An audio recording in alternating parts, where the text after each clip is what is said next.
on the last day of Caminex 2025 that has been running from the 27th, and now we are on the 29th of May right here on the Copperbelt at the Kitchen Showgrounds. My name is Blue, and yeah, we've made another stop at one of the busiest stands that is exhibiting here at Caminex. I'm pretty sure you can see a lot of different products. We're going to get into that so that you get to learn exactly what's going on and what they do.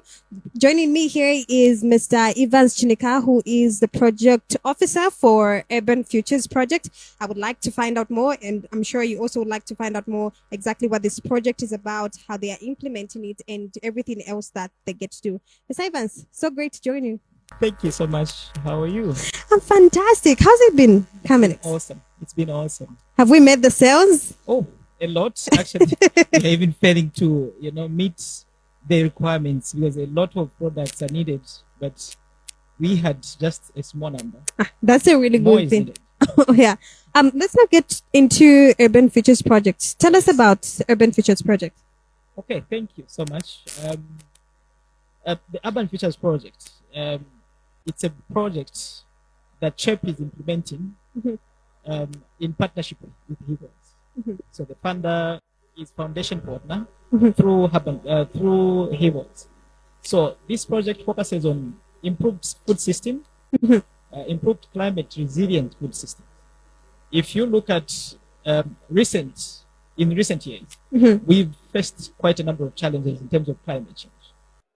So this project comes in as a response to the climate change with a spice of including young people in the food system. So if you look at our work, mostly we focus on young people that are between the age of 15 to 35. Those young people that have innovations in the food system. So the food system, we simply mean looking at the food value chain from the production to waste management. So production, processing, value addition, packaging, marketing, distribution, aspect of transportation, aspects of consumption, and up to the waste management. That's what the project focuses on. Yeah. All right. I was going to get into exactly the kind of activities that you have going on at Urban Futures Project. You've made mention of young people being very much involved. So I'd just like to find out the many activities that you have going on at Urban Futures Project and how young people participate. We want the details. Wonderful. Thank you so much. Blessings. There are quite a number of activities that we've done. And I can imagine. I don't know how I can explain in a few minutes. But so far, CHEP has done quite a number of activities with young people. First of all, in our initial stages of the project, we had what we're calling the theory of change, where we were developing the strategy for the project implementation. And after that, we've had what we're calling the development of the selection criteria, where we are looking at the strategy on how we will select young people. And I'm glad to say that you're also part of the young people. Yeah. I just got a surprise selection. Exactly. Yeah. So where we had to look at what criteria are we going to use in order for us to select these young people.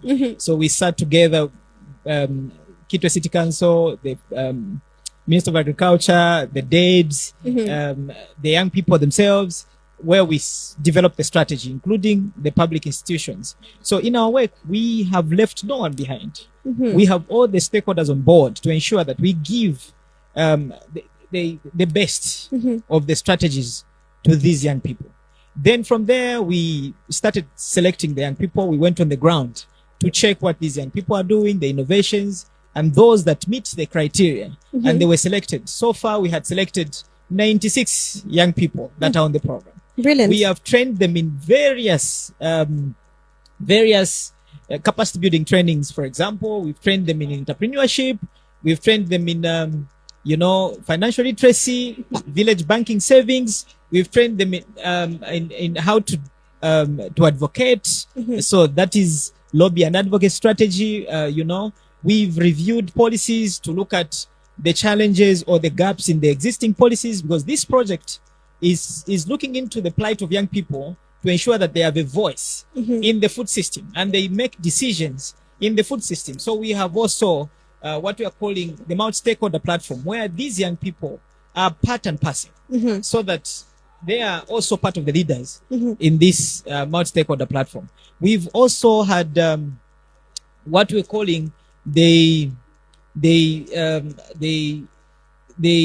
some of the actual activities where we've involved young people to interact at a global stage. So we've involved them in the conferences. They attended the conference in Zimbabwe, where they have actually gotten inspiration to start doing innovations such as hydroponics, where they are, these young people are able to, start installing hydroponics, where they are growing crops without soil. No. Yeah. So there are quite a number of activities that are happening. But for now, I think those are the major activities that I may need to mention. All right. The Urban Futures Project has been running for quite some time now. Yeah. And I've noticed that your project is very grounded. It's on the ground. It's happening where, you get to see real life challenges that people are facing. Yeah. What are some of the most pressing issues that you've seen in our various communities that you feel need attention now, and your project is responding to some of those challenges? Great. That's a wonderful question. So if you look at young people, young people are usually left out when you talk about the food system. Some of the challenges that have made young people to be left out is their perception themselves. They feel agriculture or production of the food, processing of the food is for the old people. Not until I retire from my white collar job, that's when I'll join agriculture. Those are some of the challenges. And the other challenge is that these young people, they have challenges in having access to finances. Of course, they may need to start the innovations we are talking about, but access to finances in order for them to start these activities we're talking about. Then the other challenge is that, these young people, they also have challenges in terms of finding land or to be offered land. Land, access to land is a major challenge, especially in Kitwe. So these young people will be requested to, produce the collateral. It's the same with the banks. For them to access loans, they need to find collateral. They need to present their collaterals. And these young people in your age and our age, we are still in the developing stages. We haven't had buildings, we haven't had vehicles that we can present at collateral. So that is a challenge as well. Then the other challenge that I would pose is also mechanisms or strategies for young people to, preserve the food. We are in a period of climate change. So storage of the food, storage facilities for their fresh foods, find market, market is also one of the challenges. It's very hard for young people. These products you are seeing, to find who can purchase them is a challenge as well. So all these challenges that I've mentioned, among others, is what CHEP, in partnership with Hivos, as well as Ndola Nutrition Organization, are trying to address through the interventions that we are using. Among them, trainings. Aside from trainings, we're also doing interactions, exposing our young people to different kind of platforms for them to access all these opportunities that they need to access. And the Caminex is one of them, because here we are looking for partners that can come on board to, amplify what these young people are doing. Of course, as CHEP, we are trying by all means to give them grants, but it may not be enough. So we are also linking them to opportunities like Bloomberg. We have some of our young people that we have mentored that are accessing funding through the City Council, who are our major partner also on the project. So they have accessed funding. For example, some are receiving $5,000, others are receiving 3,500. So all those are some of the strategies that we are using, working with other stakeholders to ensure that we give the best cake to these our young people.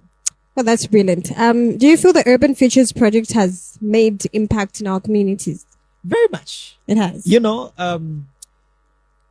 If you look at all the issues that we are focusing on the food system, people don't even know that the impact of just even throwing a plastic on the ground.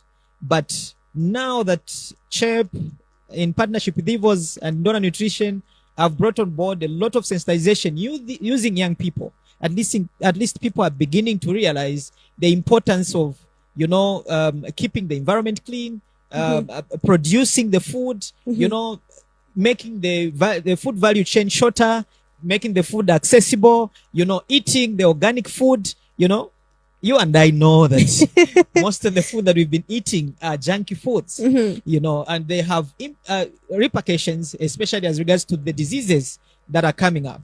Yeah. So this is what CHEP, through our young people, are trying to address, and ensuring that we eat organic, healthy foods and avoid the communicable diseases that are coming. Okay, I think we've talked enough. I would actually like to get now into this marvel that we have going on about here. I'm seeing some dry foods, well packaged, by the way. If you can look at the package, international standard. I think this is something that we're actually able to even export. But we can also have our young people. Exactly. I almost said that. Please come through. You hear it from themselves. Yes, young people. yes. Mary, thank you so much. Let's just have a quick run through of the products that you have here.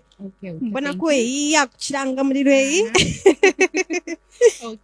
So under the value addition part, we have this is pumpkin lips, and we also have pampa lips. We also have rice premix. Okay. We also have banana crisps. Banana crisps. Yes, banana crisps. Who knew that? No, I would actually love to try out this one. All right. Try to open. Okay. All right. And very interesting there. Okay. We have some.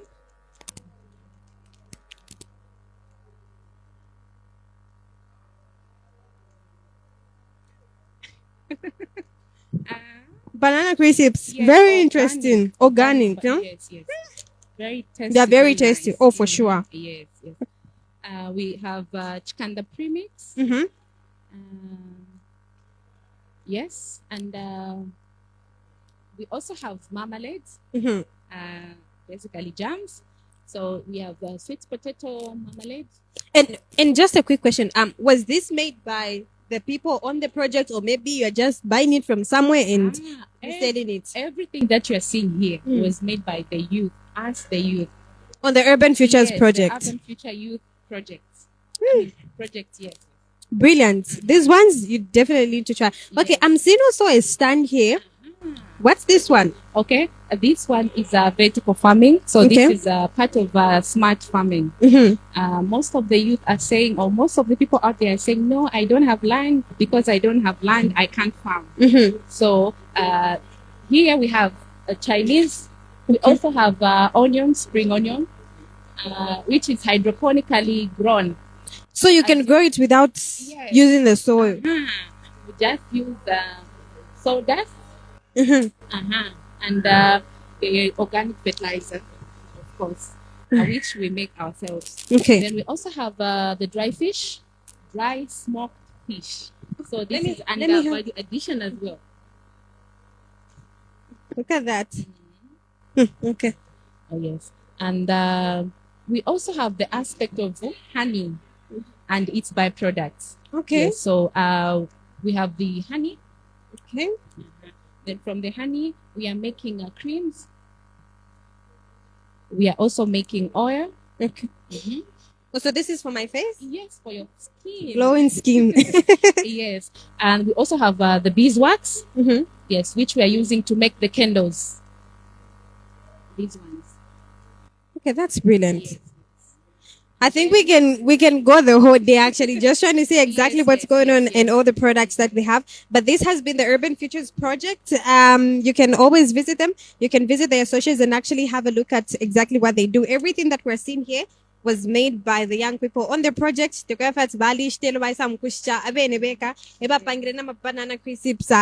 the first time I'm seeing something like this. We also have the aspect of the climate change, so waste management. That part there. See, it's there. But Mary, thank you so much. Okay, no Thank you so problem. much for Yeah, this. thank you. Please do visit their socials and learn more about them. Otherwise, I have been impressed right here from the Urban Futures Project that was exhibiting at Caminex. In 3 days, it has been at Caminex 2025 that was taking place right here on the Copperbelt at the Kitwe Showgrounds. Hyper FM was definitely present to make sure that we caught a bit of every activity that was going on. Visited quite a number of stands of different businesses from different ministries that were exhibiting their businesses from small to big enterprises, and it was absolutely amazing. But our platform to market your business does go beyond just the 3 days that we had here at Caminex 2025. There's numbers showing on the screen, our email, how you can get in contact with us so that we market your businesses. My name is Blessings Nenga, and of course, Hyper FM will most definitely be back next year.